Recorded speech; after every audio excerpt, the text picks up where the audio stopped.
Hello बच्चों, आप सभी का हमारे यूट्यूब चैनल आइडियल देव क्लासेस में स्वागत है। बच्चों, आज हम आपके लिए इस वीडियो के माध्यम से जो आपकी हिंदी पेपर हुआ है, कक्षा 10वीं का जो हिंदी का पेपर हुआ है, उसकी आंसर शीट बताएंगे कि कौन से आंसर सही हैं और प्रत्येक प्रश्न के उत्तर आपको यहाँ पे हम अवेलेबल करके बताएंगे।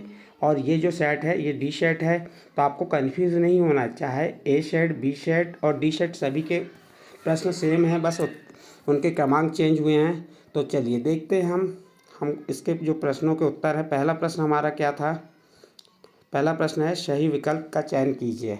तो यहाँ पे आपको सही विकल्प का चयन करना था। तो इसका पहला प्रश्न 10वें रस का नाम है, तो 10वें रस का नाम क्या हो जाएगा? तो इसका सही आंसर द नंबर आ जाएगा, वात्सल्य। फिर दूसरा नंबर का प्रश्न है आपका, बाल गोविंद भगत साहब मानते थे, किसको मानते थे? इसके 4 ऑप्शन दिए, चारों ऑप्शन में सही आंसर इसका द नंबर का आएगा, कबीर को। नेक्स्ट प्रश्न है, वह धीरे धीरे चलने लगा, इस वाक्य में क्रिया विशेषण का भेद है। तो इसका सही आंसर आ जाएगा आपका रीतिवाचक, ब नंबर का आंसर इसका सही है। नेक्स्ट क्वेश्चन देखते हैं। इसके बाद क्वेश्चन नंबर 4 क्या कह रहा है? क्वेश्चन नंबर 4 में, बालक तारकेश्वर नाथ को उसके पिता टीका लगाते थे, किसका टीका लगाते थे? तो इसका सही आंसर स नंबर भभूत का। रीतिकाल के कवि थे, तो इसका सही आंसर आ जाएगा आपका अ नंबर का भूषण। फिर नेक्स्ट प्रश्न है, तुलसीदास की रचना है, तो इसका सही आंसर आ जाएगा स number Vinay Patrika. Next question, इसके बाद क्वेश्चन नंबर 2 पे आते हैं। क्वेश्चन नंबर 2 में क्या दिया है आपको?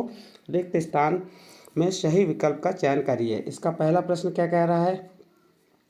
प्रतिमा बनाने वाले का नाम खालिस्तान था, तो इसका सही आंसर आ जाएगा मोतीलाल। पहले का आंसर क्या आ जाएगा? मोतीलाल। दूसरा नंबर, संधि के खालिस्तान भेद होते हैं, तो इसका आंसर आ जाएगा 3। संधि कितने भेद होते हैं? 3। इसके बाद तीसरा प्रश्न देखिए, हिमालय की तीसरी सबसे बड़ी चोटी खालिस्तान है, तो इसका सही आंसर आ जाएगा कंचनजंगा। फिर नेक्स्ट प्रश्न चौथा नंबर का, सूरदास के खालिस्तान गुरु थे, सूरदास के गुरु कौन थे? वल्लभाचार्य, तो इसका और वल्लभाचार्य आ जाएगा। चौपाई छंद की प्रत्येक पंक्ति में खालिस्तान मात्राएं होती हैं, तो चौपाई छंद की प्रत्येक पंक्ति में 16-16 मात्राएं होती, तो इसका 16 आ जाएगा। नेक्स्ट प्रश्न, प्रबंध काव्य के खालिस्तान भेद होते हैं, तो इसका सही आंसर आ जाएगा 2। प्रबंध काव्य के 2 भेद होते हैं, महाकाव्य और खंड काव्य। यहाँ पे कन्फ्यूज़न यहाँ पे भी है, बहुत से बच्चों को होगा कि 3, तो यह 10वीं लेवल से 2 ही आएगा, और 10वीं के ऊपर जाते हैं तो 3 हो जाते हैं, महाकाव्य, खंड काव्य और आख्यान काव्य। तो इसका सही आंसर 2 आएगा। नेक्स्ट प्रश्न देखते हैं, प्रश्न नंबर 3, सही जोड़ी मिलान कीजिए। अब देखिए, अंधे की लाठी एकमात्र सहारा आ जाएगा आपका ब नंबर का। मैं क्यों लिखता हूँ, तो इसका सही आंसर आ जाएगा द नंबर का अगय। कामायनी जयशंकर प्रसाद, ई नंबर का आ जाएगा ये। फिर मानवीय क्रियाओं का आरोप, तो ये आ जाएगा मानवीकरण में। गद्य की प्रमुख विधाएं होती हैं, तो प्रमुख विधा हो गई निबंध।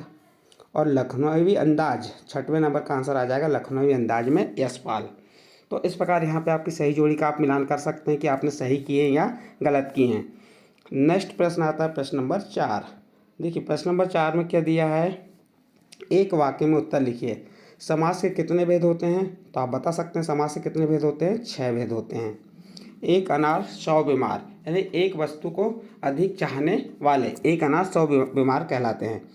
तो इसका अर्थ ये लिख सकते हैं आप, भोलेनाथ के पिताजी गंगा के में आटे की कितनी गोलियां प्रभावित करते थे? तो उसका सही आंसर आ जाएगा 500। कितनी गोलियां प्रभावित करते थे? 500। कवि निराला ने बादलों की तुलना किससे की है? तो इसका सही आंसर आप क्रांति के दूतों से भी लिख सकते हैं, या बालकों के जो घुंघराले बाल हैं उससे भी। तो इसका दोनों आंसर सही हैं, क्रांति के दूतों से भी और बालकों के घुंघराले बालों से। तो इसका आंसर 6वें का। रस के कितने अंग होते हैं? तो रस के 4 अंग होते हैं। गद्य की 3 गौण विधाएं कौन सी होती हैं? आप बता सकते हैं। स्मरण है, रेखा चित्र है, डायरी, ये क्या है? गौण विधाएं हैं। किसकी? गद्य की। तो इस प्रकार आपकी गद्य की आप 3 विशेषताएं लिख सकते हैं, स्मरण लिख सकते हैं, रेखा चित्र, डायरी। ठीक है बच्चों, अब इसके बाद अगला प्रश्न देखते हैं, प्रश्न नंबर 5। प्रश्न नंबर 5 दिया है, क्या दिया है आपका? सत्य असत्य चयन कीजिए। आदमी ने पहल आग का आविष्कार किया, सत्य। इसका सही आंसर आ जाएगा सत्य आ जाएगा। नेक्स्ट, जो जीता ना जा सके उसे अजय कहते हैं, ये भी सत्य है। पेव्हील को घुमाने से पाप नहीं धुलते, सत्य। हिरोशिमा में परमाणु बम गिरा, सत्य। मुख्य गायन सौर चट्टान जैसे भारी और गंभीर थे, सत्य।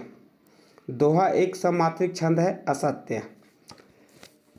तो इस प्रकार से आपका यहाँ पे सत्य असत्य कंप्लीट हुआ। नेक्स्ट है अगला प्रश्न आपका। अब 2 नंबर के प्रश्न आते हैं। तो बहुत ही इजी प्रश्न है। खून पसीना एक करना, अत्यधिक मेहनत करना, दाल न गलना, ये भी है। उसके अर्थों में समास आ गए। फिर आपको इन सभी प्रश्नों को उत्तर आने वाले वीडियो में बताएंगे, लेकिन अभी आपको हम बता देते हैं रीतिकाल की विशेषताएं। तो इस प्रकार बच्चों यहाँ पे आपके ये पेपर के जो अभी विकल्प खालिस्तान सत्य असत्य आपको हमने यहाँ बता दिए।